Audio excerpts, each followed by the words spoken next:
অতি আন্তৰিকতা আমি ভাল পোৱা এগৰাকী ব্যক্তি মুজিবুৰ ৰহমান মোৰ ভাই নিচিনা এইপিনে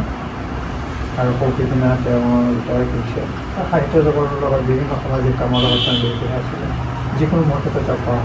আমি আহোঁ ইয়ালৈ আজি আমি তেখেতৰ আকস্মিক বিয়োগত মানে গভীৰ দুখ প্ৰকাশ কৰিছোঁ লগতে আমি এখনি শোক প্ৰস্তাৱতো আমি লৈ আহিছোঁ আমাৰ প্ৰস্তাৱ দিছোঁ আৰু পৰিয়ালবৰ্গক আমি কি কৰিম কি ক'ম সান্তনা দিবলৈ একো নাই তথাপিও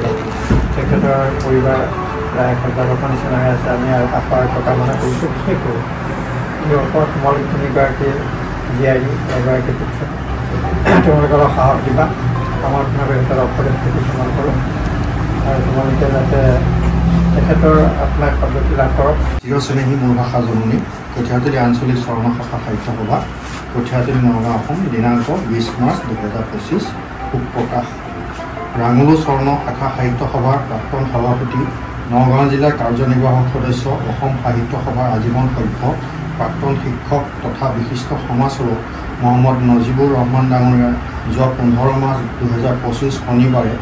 দিনৰ 2:45 বজাত এক পথ দুৰ্ঘটনাত মৃত্যু ঘটে বুলি জানিব পাৰি কঠীয়াতলী আঞ্চলিক স্বৰ্ণ শাখা সাহিত্য সভাই গভীৰ শোক প্ৰকাশ কৰিছিল